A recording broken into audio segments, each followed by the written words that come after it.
Assalamualaikum warahmatullahi wabarakatuh. Perkenalkan, nama saya Putri Yolanda. Saya dari kelas 1 KPIA. Di sini saya akan menjelaskan mengenai potret masyarakat Jawa Tengah bagian selatan atau bisa kita sebut Banyumasan pra-Islam. Yang pertama yaitu kehidupan sosial politik. Pembahasan mengenai Banyumas sebelum Islam tidak bisa dipisahkan dari sejarah dua kerajaan besar yang menguasai bumi Jawa, yaitu Kerajaan Majapahit dari Jawa Timur dan Pajajaran dari Jawa Barat. Kerajaan-kerajaan di Jawa Tengah bagian timur seperti Demak, Panjang, dan Mataram mengambil alih wilayah Banyumas dengan membangun Kadipaten Wirasaba II dan Kadipaten Banyumas abad ke-16 sampai 19. Dengan demikian, Banyumas sebenarnya hanyalah merupakan kota kabupaten yang merupakan bagian dari baik Kerajaan Majapahit, Pajajaran maupun kerajaan-kerajaan Jawa Tengah di bagian timur. Dalam babat Wirasaba diceritakan mengenai asal-usul Jaka Katuhu dan Raden Pakuwon, yaitu Adipati Wirahudaya yang saat itu menjadi Adipati I di Kadipaten Wirasaba I abad ke-15. Sementara dalam abad Pasir Luhur, Napaktilas Banyumas bisa dilacak pada zaman Kerajaan Pakuan Parahyangan atau Pajajaran di Jawa Barat dengan timur. Bagian timur, tepat pada masa kepemimpinan Sri Prabu Langawesi Dewa Niskala dan puteranya Sri Prabu Lingwastu Ratu Purana Jaya Dewata di tahun 1474 sampai 1513. Dari Sri Prabu Lingwastu inilah lahir 4 putra, salah satu dari keempat menjadi bagian dari cerita Pasir Luhur. Keempat putra tersebut adalah yaitu yang pertama ada Raden Harya Banya Catra, yang kedua ada Raden Harya Banya Prabur, yang ketiga ada Raden Harya Banya Ngampar, yang terakhir atau yang keempat ada Dewi Rena Pamekasan. Demikian 4 putra Prabu Linggawastu, sosok Raden Harya Banya Catra menjadi identitas penting sebagai alat penghubung silsilah Kadipaten Pasir Luhur atau wilayah Barat Purwokerto dengan Kerajaan Pajajaran. Antara abad 1 sampai 6 sebenarnya banyak nama-nama kerajaan yang memakai kata Galuh selain Galuh Purba. Namun, jika dilihat dari luasnya wilayah kekuasaan Galuh Purba, sangat mungkin kerajaan-kerajaan tersebut menjadi bagian dari wilayah kerajaan besar Galuh Purba. Kerajaan-kerajaan tersebut adalah yang pertama ada Kerajaan Galuh Rahyang, yang kedua ada Kerajaan Galuh Kalangon, yang ketiga ada Kerajaan Galuh Laleang, yang keempat ada Kerajaan Galuh Tanduran, yang kelima ada Kerajaan Galuh Kumara, yang keenam ada Kerajaan Galuh Pataka, yang ketujuh ada Kerajaan Galuh Negara Tengah, yang kedelapan ada Kerajaan Galuh Imbanegara, yang kesembilan atau yang terakhir ada Kerajaan Galuh Kalingga. Salah satu alasan bahwa kesembilan kerajaan Galuh di atas adalah bagian dari wilayah kekuasaan Galuh Purba adalah wilayah kerajaan Galuh Purba yang meliputi Indramayu, Cirebon, Brebes, Tegal, Pemalang, Bumiayu, Banyumas, Cilacap, Purbalingga, Banjarnegara, Kebumen, dan bahkan ada yang menyebut sampai ke Kebu, Kulon Progo hingga Purwodadi. Wilayah kekuasaan Galuh meliputi antara Sungai Citarum dan Sungai Cipamali di sebelah barat Gunung Slamet. Adapun sebelah selatan Gunung Slamet tetap menjadi kekuasaan Kerajaan Kalingga. Di era Rakai, Pitekan, pusat pemerintahan dipindahkan dari Medang ke Mulan ke Mamrati di daerah Kedu. Namun, akibat dari letusan dahsyatnya Gunung Merapi, pusat kerajaan akhirnya dipindahkan ke wilayah Jawa Timur. Perpindahan kerajaan Medang di Jawa Timur inilah yang kemudian menjadi cikal bakal berdirinya Kerajaan Majapahit di abad-abad berikutnya. Tidak dijadikan Banyumas sebagai pusat pemerintahan, kerajaan, dan kondisi grafis saat alam serta alamnya yang berupa bebatuan, pegunungan, dan sungai-sungai besar yang mengintari justru menjadi Banyumas sebagai wilayah yang memiliki struktur sosial mandiri dan unik jika dibandingkan pada umumnya struktur sosial di daerah lain, bahkan di Jawa. Struktur sosial masyarakat Banyumas justru menampilkan karakter yang unik, yaitu yang pertama ada contoh yaitu cuap atau artinya berbicara dengan suara keras. Yang contoh yang kedua ada moak atau berbicara dengan berlagak serius apa adanya dan humoris. Contoh yang ketiga juga ada batlongan atau ndablong yang artinya yaitu seenaknya sendiri atau mengetik dan berkelakar dan lain sebagainya, masih banyak sekali. Dalam cerita pewayangan, Toko Bawar dikenal sebagai anak sulung dari Semar. Tetapi Toko Bawar tidak dikenalkan. Umumnya gerak pewayangan hanya mengenalkan Toko Petruk, Gareng, Bagong, dan Semar. Sementara sosok Bawar tidak pernah dikenalkan. Adapun karakter dari Bawar yang menjiwai perilaku sosial masyarakat Banyumas antara lain ada sabar dan nerima, ada berjiwa kesatria, ada jejan canjudan atau artinya tuh rajin dan cekatan. Yang keempat ada ceplelaka atau artinya lugas. Berikutnya di bab 4 akan menjelaskan mengenai Islam di Jawa Tengah bagian selatan dewasa ini. Yang pertama kita bahas yaitu kebangkitan Islam Puritan di era saat ini. Banyak terdapat klaim kontradiktif yang dibuat atas nama Islam. Gerakan purifikasi atau pemurnian Islam menjadi fenomena yang harus digulirkan dalam sejarah peradaban Islam berbagai negara termasuk Indonesia. Sayyid Fali Rizan Haris dalam Syar'i Nashim menyebut para Puritan di belahan dunia Islam sebagai Islam revivalis.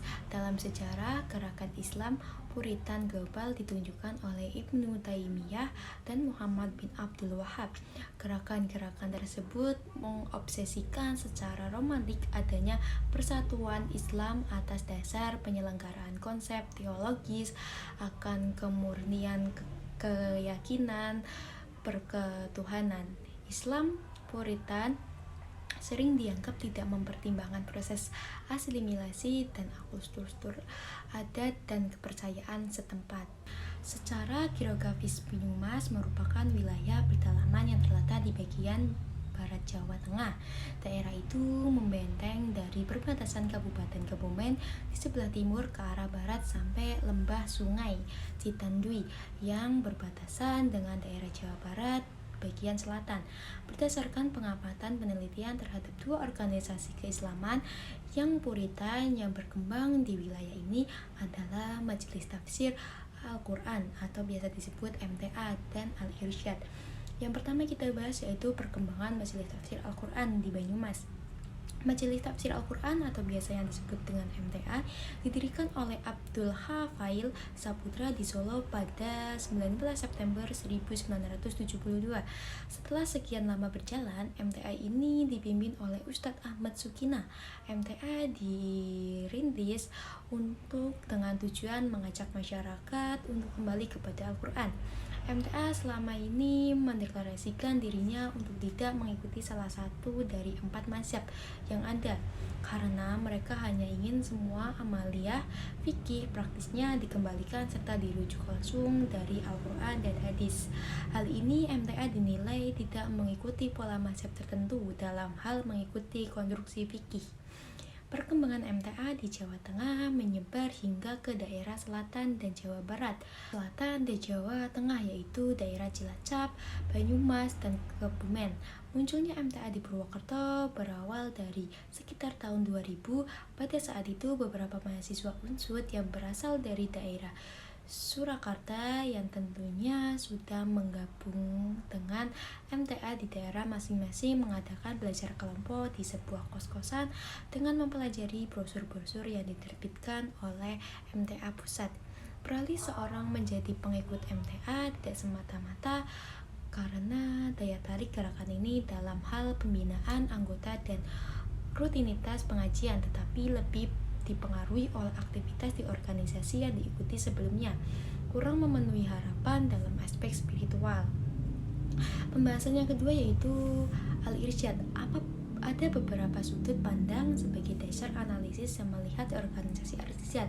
Yang pertama itu ada Al-Irsyad dapat diungkap sebagai organisasi Islam di Indonesia yang dimotori oleh orang-orang etnis Arab asal Hadramaut, Yaman yang sering disebut dengan kaum Hadrami.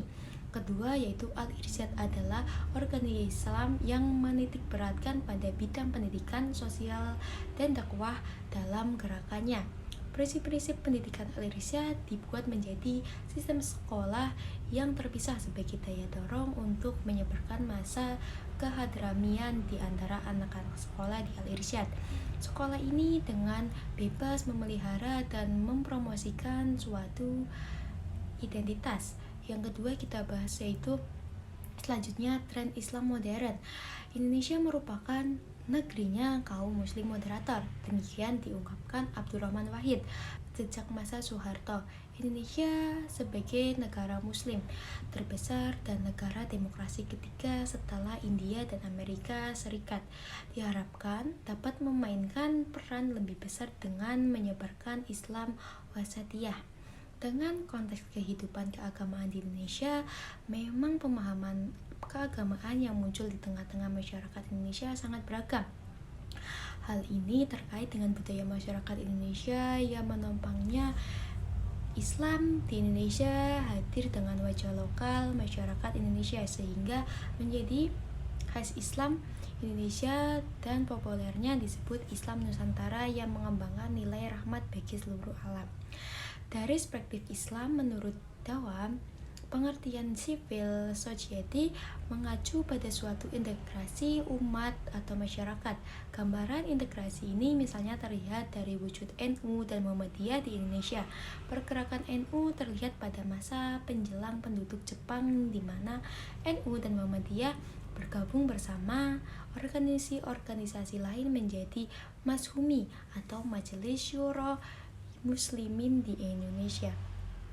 Selanjutnya kita akan membahas mengenai perkembangan Nahdlatul Ulama di Jawa Tengah. Bagian selatan, NU didirikan di Surabaya pada tanggal 16 Rajab 1344 Hijriah atau 31 Januari 1926 Masehi. Berakidah Islam menurut Ahli Sunnah wal Jamaah dan menganut salah satu mazhab yaitu Maliki, Hanafi, Syafi'i, dan Hambali sebagai jamiah keagamaan dan organisasi kemasyarakatan. NU memiliki prinsip-prinsip yang berkaitan dengan upaya memahami dan mengamalkan ajaran Islam, baik berhubungan dengan komunikasi vertikal dengan Allah atau hasbu minallah dan komunikasi horizontal atau hasbu minanas. NU di Banyumas tidak hanya besar dan kuat secara agama, akan tetapi juga kuat secara ekonomi. Di kampung-kampung, kaum Nahdliyatul memiliki koperasi simpan pinjam yang dikelola secara mandiri oleh warga setempat. Belum juga mereka juga membangun paguyuban yang bergerak di bidang pertanian, perkebunan.